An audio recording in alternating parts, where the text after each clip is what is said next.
remember the day the fire chased us. The day I thought my story would end beside that river. On a quiet morning in the village of Quiet Rivers, chaos struck without warning. Flames erupted through the crowded market, sending villagers running in fear. And in the middle of it all, a small child stood at the flooded riverbank, clutching a torn school book, too stunned to cry. It was a moment that froze the entire village in helpless silence. This silence had lived in Quiet Rivers long before the fire. The streets had grown empty of laughter, weighted with worry, as if the entire village had forgotten how to hope. People walked with their heads down, and every doorway carried a story no one dared to speak. But everything shifted when Obong Inyang Etim stepped into the village square.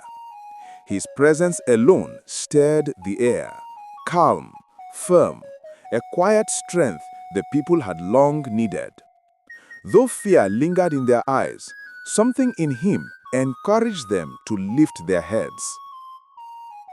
Then the fire roared louder, and the true test came. Obong charged towards the burning market.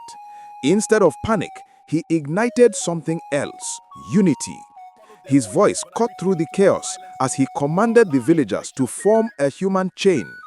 Bucket by bucket, shaking hands became steady hands, and fear slowly transformed into courage. Together, they fought back the flames.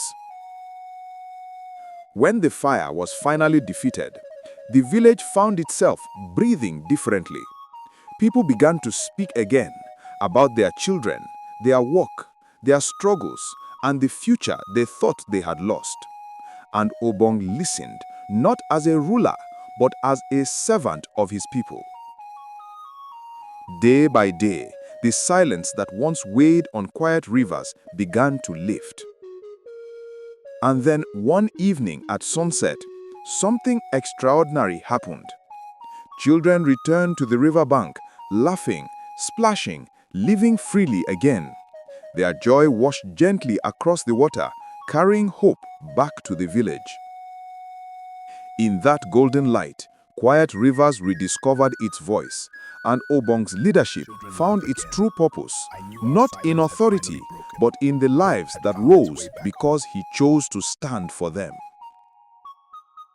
And so, the village of Quiet Rivers learned a timeless truth, that real leadership is seen not in titles, but in the hearts transformed by a leader's courage.